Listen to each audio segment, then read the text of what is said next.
Wow. Okay. Welcome back to another episode of Romance Unleashed. For those who don't know, my name is Mel and I am your host. And I have not recorded an episode by myself in quite some time. So there's just been a lot going on, and we have had a lot of really great interviews. Season one was amazing. We had so many authors, and I am so thankful for each and every one of you who listens and keeps up with the crazy life that is Steamy Lit and Romance Unleashed and all of the things. If you're tuning in for the first time, feel free to check out our first season. Again, my name is Mel. I am the founder of Steamy Lit, a literary collective, is what I like to call it. And we do a little bit of everything. Primarily, we have two stores now, which is wild. Last time I was here, I had my store in Deerfield Beach, and now we have a store in Tampa. And we're working on opening Miami, which we haven't like fully announced. We're going to announce it soon. But we are just working really hard on finding the right space for us down there. So anyway, how did we get here? How is it 2025 already? I don't know. I have no idea. But 2024 was a year with a lot of ups and downs, and I am just thankful to be here, honestly. Anyway, it's Florida, it's cold. I don't really know what's going on with that, but I thought it'd be a little fun to do a 2024 dating unwrapped. I also have to be respectful because I have a partner right now. And I know, I can't even believe I'm saying that I'm dating someone. You see my hesitancy. It's been a long time coming. We've been doing this for about a year now, and we're finally trying to give things a try. So we're trying. We'll see where this goes. I care about this person very, very much, and I hope it works out. But we know life is life. So anyway, so I have a little like notes app on all of the things that I was gonna maybe share today. Let's see if my dating unwrapped is on here because I can't find it. Okay, we have found the notes on dating unwrapped. Thank God, because this makes it a lot funner. Because I this was gonna be a rough episode if we had to like get it from my brain, honestly. But 2024 dating unwrapped started with a bang, and from there I had very interesting matches.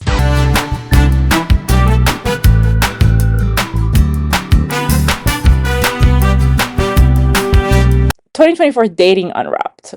Anyway, to top it all off, or to start, I guess, Hinge sent me like two notifications in the past couple of weeks of like people I've matched with in the past that not notifications but emails of people I've matched with in the past, and they're like they've been reported for fraudulent behavior, so watch out. And I'm like, girl, by the time you sent me that I could have already been, but anyway, thanks Hinge, I guess.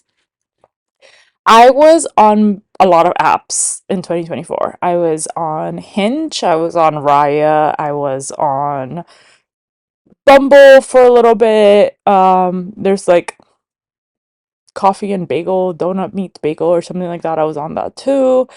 I tried Tinder for like a day, and then there were like some other apps that, like Feld, which is more of like a kink app, and then there was Cupid.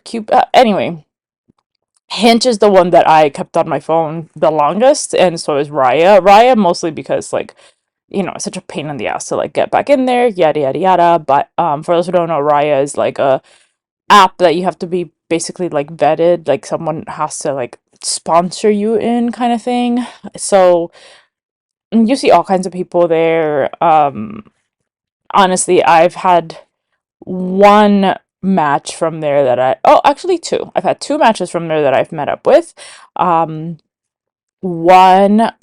of them was an NFL football player, and he was cool. Just it didn't work.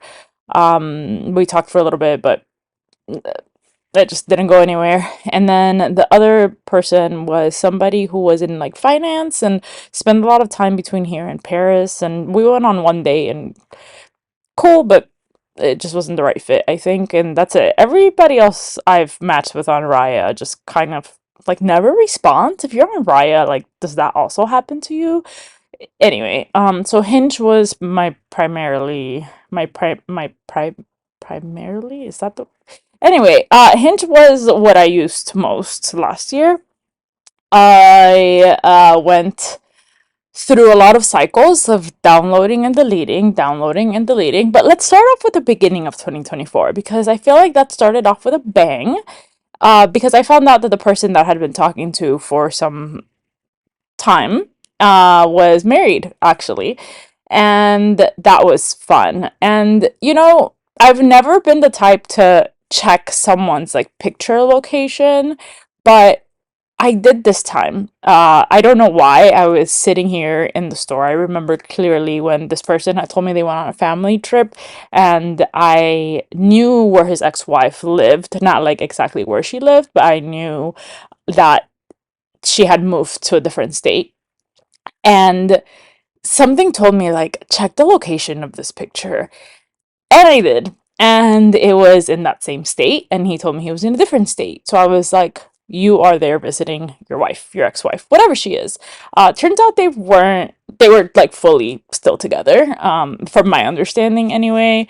Um, it, how I ended up finding out was the picture thing. I don't know if you've tried it, but if you look at someone's location on like someone's picture, you can pretty much narrow it down to exactly like what building it is.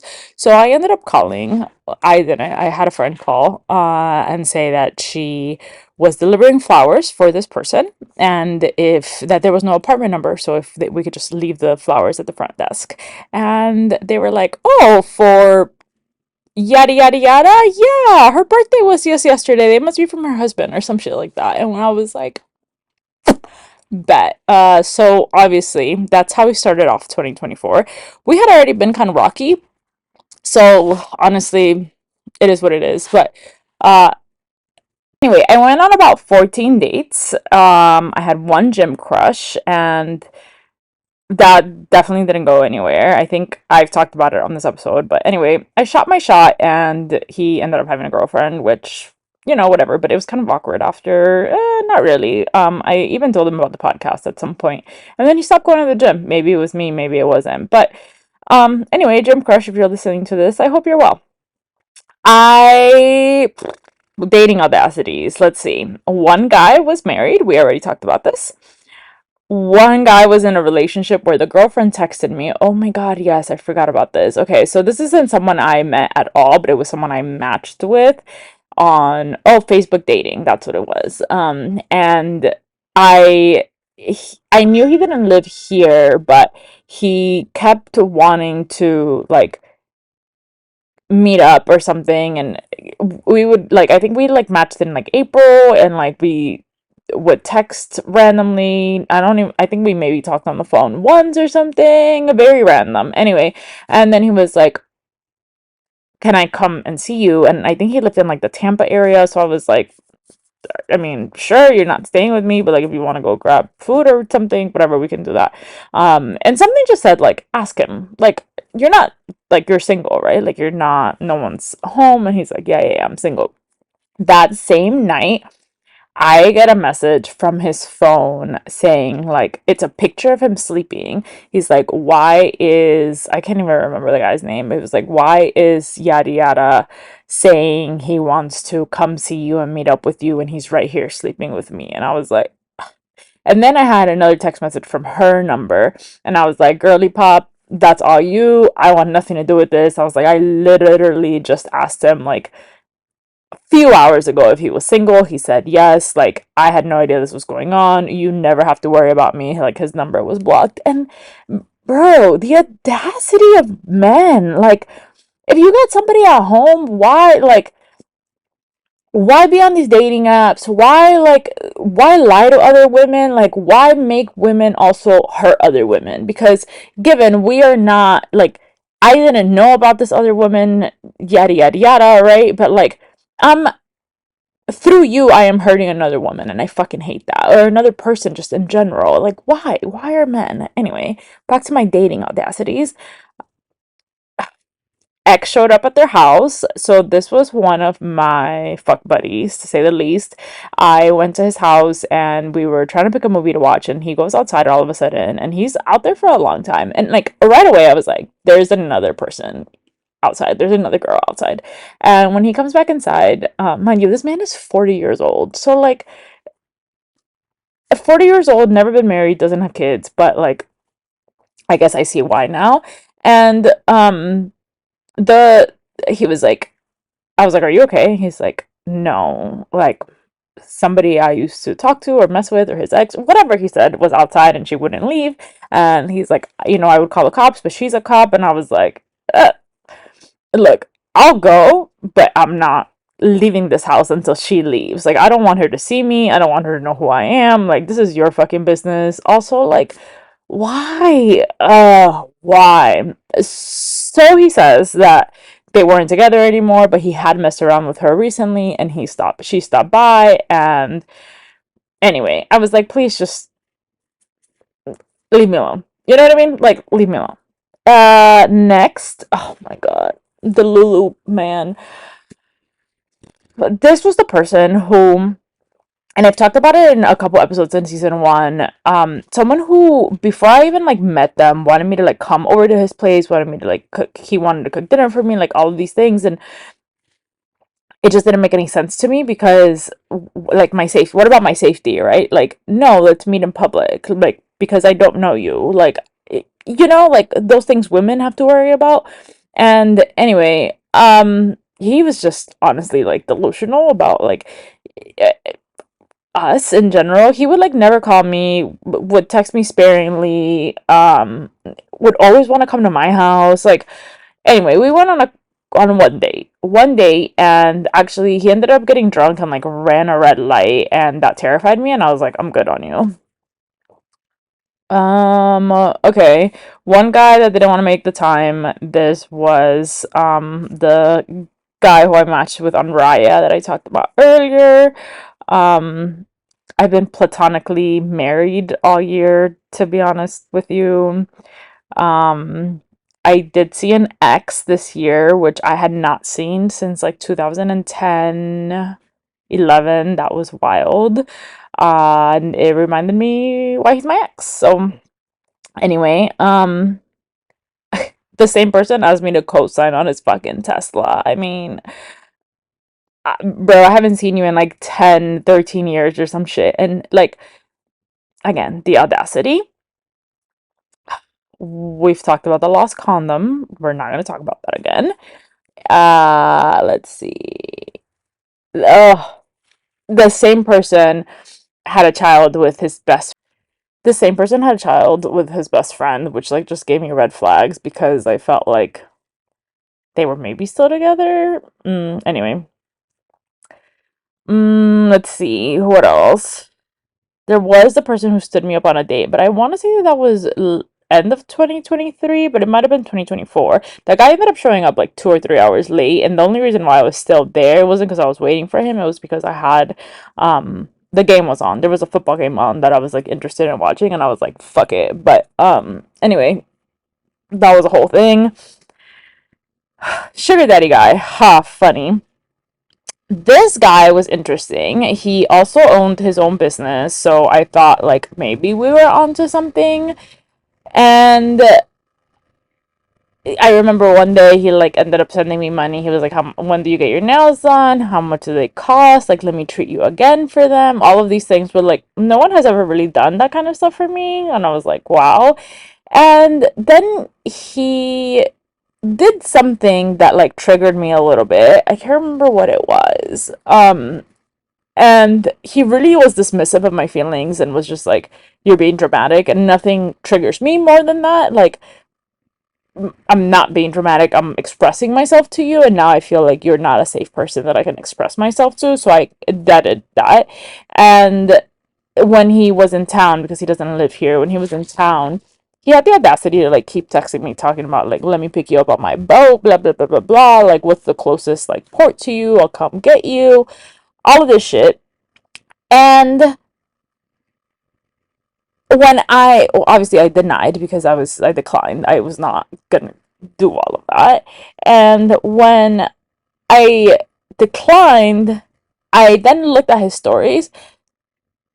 Yo, there was like 50 girls on this boat, shaking ass, having a good ass time, which by all means, but like, how do you have the audacity to tell me that's how you're gonna come pick me up? Like, be so fucking serious.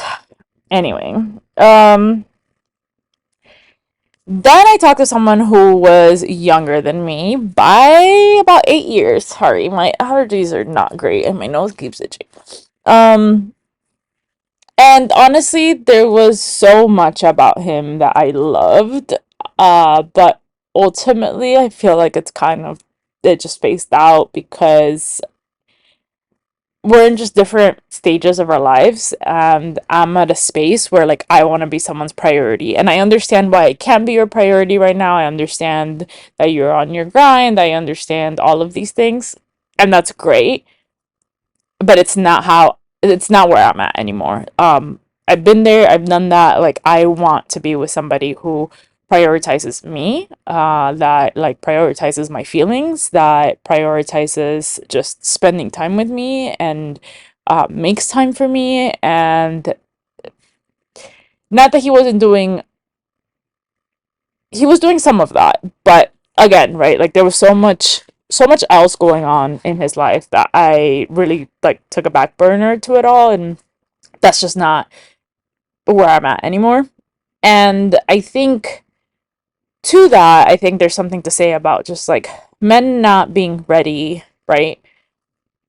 If I feel like men often, if their like finances, their like emotional well-being, their like stability is not right, they are not gonna be in the right mindset for a relationship a lot of the time. And so, um it was just something that had to had to face out. Unfortunately, it was someone I really enjoyed spending time with, had a lot of qualities that I look for in my person, but ultimately, like, I just I want to be taken care of, and not like financially. I have my own shit, you know what I mean? Like, I want to be taken care of in this like emotional, like submissive way. And it was come and go on that front because again, I wasn't a priority. There were other things that he was prioritizing that are important to him, and that's fair. But I think at that point it was just kind of for me to realize that like it was just not, the time for us. And anyway, that is kind of my audacities of 2024. Those are my audacities of 2024. We are hoping for a much non-toxic 2025. And you know, again, there was somebody that came into my life about a year ago, and we've been in this roller coaster of a we've really built a really strong friendship, which I think is like the foundation of it all. I could honestly say that that's like my person in every way. That's the person I run to for, I turn to, I confide in, I that's just my person. And again, he has always been there all year. He's been there all year. And when I wasn't like trying these things out, like this was always the person that I ended up going back to. And so we're giving it a try. So we'll see how that goes. And anyway, that is my dating unwrapped for 2024, really.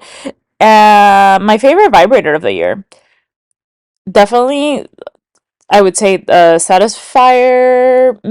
What is it called? It's like it's the spinning rabbit or something. That one's fire, and I'll make sure that we link these too because we do sell them on the website. And then the other one that's my favorite that we don't sell is the Bellesa one. It comes in like a little red thing. But anyway, those were my top vibrators of the year. Woo! What a time! What a time to be alive in 2024, truly. And the last thing I guess that I didn't happen for me in 2024 because I recently just found out, but I found out my ex-husband is remarried and is having a kid. And I feel like a lot of my divorce journey has been on the internet, so I kind of wanted to talk about that because I think it's something so important to like process, I guess, in a sense. And when I first saw the news, I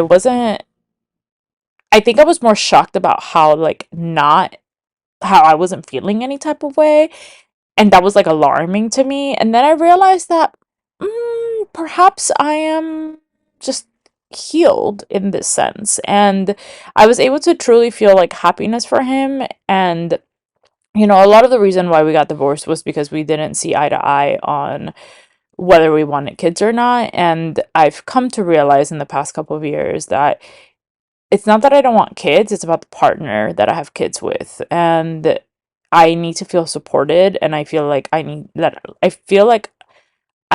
I need to feel like I'm not going to lose my identity, and I need to feel like I am still going to be able to be me and focus on my business, and that I'm going to have a partner who's going to allow me to lean on them, and I'm not just going to be the only one or the primary caregiver. And unfortunately, those were not things I felt with my ex. I don't think my ex was he was supportive in his own way about like stimulate and the business, but I don't think in the capacity where I have seen like my current person step in, right? Like if you told me tomorrow that I was having a kid with the person I'm with right now, I wouldn't hesitate. But that's because of the way that he shows up for me, and I think that a lot of that was lacking in my marriage. And so anyway, he wanted kids, and he wanted somebody, I think, who was more traditional than I am. And I remember my mom always saying like, well, how's he going to find that? And I think there's still plenty of women who like and love to fulfill those traditional roles that society has kind of put on us and has put women in, and there's nothing wrong with that. I think that the powerful part of like feminism is that you're allowed to make that choice, right? And if like a traditional role is what you love to do and that's what you choose, then by all means. And anyway, I haven't been to therapy in a few months because my life has just been wild, but I am really like looking forward to talking to my therapist about it. I felt so at peace with with those like with that news. Like I felt so at peace with like and happy for him truly that we loved each other enough to let each other go to find what we were really looking for and what we really wanted. And I think that there's nothing more beautiful than that, to be honest with you. I also think that for me, it was like great to normalize that perhaps, perhaps there's not a one person for you. And I know that's gonna sound crazy coming from me, considering that like I sell happily ever afters. But there could be a lot of different loves in your lifetime that serve a different purpose, that serve a purpose for a time. You know what I mean? And I think that that was very much it for me. And I think kind of letting go the idea for me that like one person has to be it all forever, I think really releases a lot of pressure from like finding this like one person who's supposed to be like everything and check all of these boxes. I don't know, it might also be because of the current relationship that I am in, and really like the hell and back that we've been through all year. trying to get to the point where we're at now. And I don't know. I don't know. I am really, really happy for my ex, and I think that it's beautiful. I think it's beautiful that he was able to find exactly what it is that he wanted, and the what it is that he set out to like look for, because I think for both of us it wasn't easy to end our relationship, right? Like you were together, we were together for 6 years, we were married for 5, and for like the most part we had a really great relationship. I think for both of us, calling it quits was a hard decision, more because like, are we really letting go of something so good because of like these things that we can't, you know, compromise on, I guess. Like, I think it's one of those things where like, is it really greener on the other side type thing? And I think it is. I think in this case it really was. And anyway, I'm really happy with the decision that we made, and I think I'm most happy with myself at how at ease I am with it. And I think it's taken me a long time to get here, just in terms of like getting used to living my life without the person you had envisioned, your life with. And I don't know, is this what healing feels like? Because it's great, truly. So anyway, dating for 2025, hopefully not. Hopefully not, but we'll see, I guess. We'll see. And yeah, I mean, 2024 was a really wild year for dating. I definitely recommend for you to just like delete the app when you've had enough, because sometimes like that doom scrolling is just exhausting. And I think that was a lot, like part of it, like meeting new people every time. Some people really enjoy dating. Like I know friends who like really enjoy it. I cannot relate. Like I don't want to say it's a waste of time for me, but like I feel like I'd rather spend time with people I know or my friends than like getting to know one other person where it's like not gonna go right. And I think like dating breaks are good for you, especially in this world of like doom scrolling. I think that if you need to take a break, do it. I've also tried like just going to a bar or like a restaurant, sitting at the bar, eating by myself, and like these different things. And nothing came out of it for me, but maybe it will for you. Anyway, if you want to share any of your like dating unwrapped stories or anything like that, feel free to comment on this, or if we post this on Instagram, feel free to let us know what your dating unwrapped was like. I love listening to other people and their stories and what all they've gone through. So anyway, this is the beginning of season 2, and we will have a lot more of conversations like this. We will have a lot more of authors again, readers, and just the other people in the community. And if there's anything or specific that you're hoping to see, or any specific author, please let us know. As always, you know that you can follow Romance Unleashed Pod on Instagram, on YouTube, on TikTok if it's still around, because you never know. We're also on Threads. And yeah, make sure that you like this video, make sure you subscribe. And again, if you had a wild dating 2024 story, please, please, please let me know, because I would love to talk about it. Okay, bye.